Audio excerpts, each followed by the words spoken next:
just taking his RPG, staring right at me. He missed from around 10 meters. What moment did you understand what was happening? I woke up at base at 5 a.m. like every morning. They send out like units just in case to like be on standby inside their vehicles, and you're just on standby like for anything that happens. Well, something happened on October 7th. So as I said, we woke up just like every other morning, and at around 6:30 a.m. we started hearing a lot of blasts above us, and they became increasingly closer. We weren't very worried because, you know, it happens. Gaza, we get rockets fired at us all the time. Once the blast started getting like really close, that was when we realized something's wrong. And I just looked up and saw a mortar hit around 10 meters from our armored vehicle.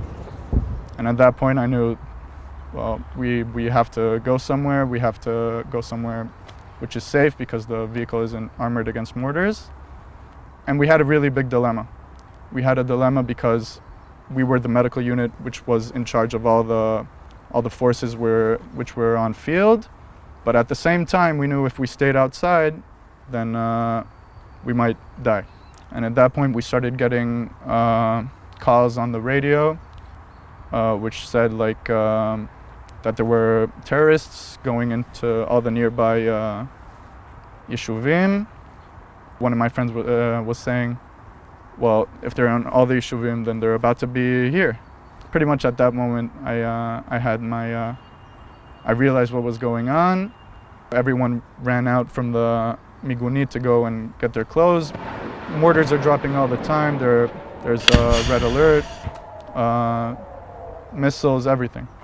I knew what I had to do. I knew that feeling anything wasn't going to help. And I told myself that I'm going to leave the feelings for later. I'll deal with it later. And just, you know, do my job.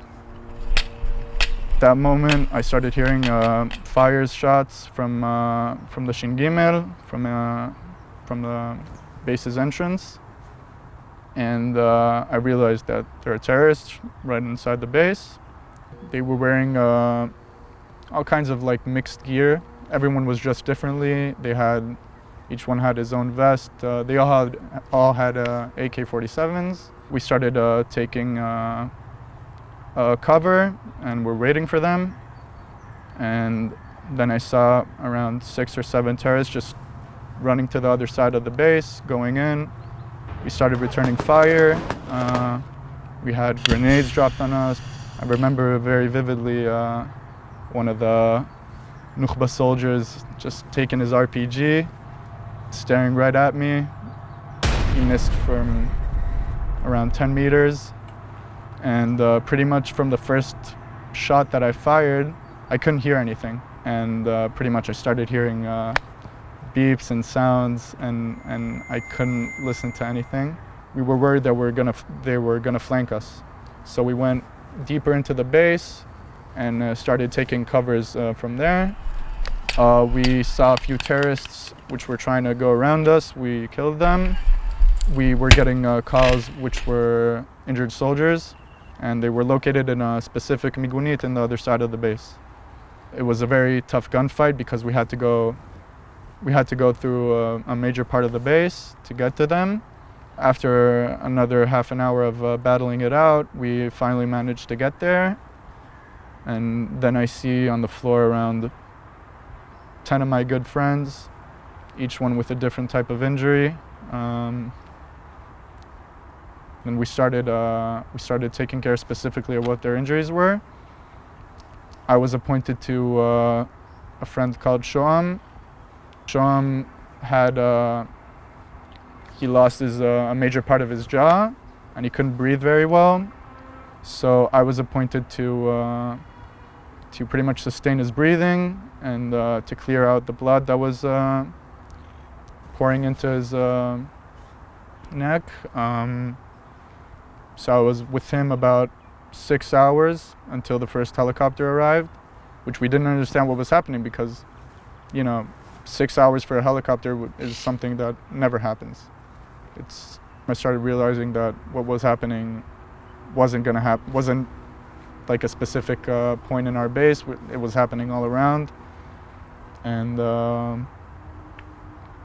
everyone survived except for Shoam, which was he was in the hospital for 20 days.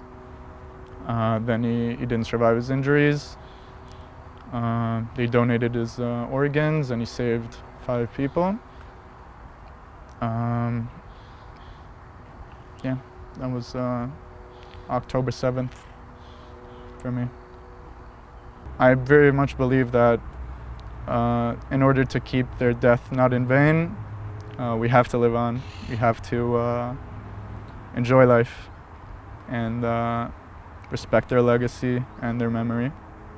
And our job is not to let them down, to continue, carry on, and win.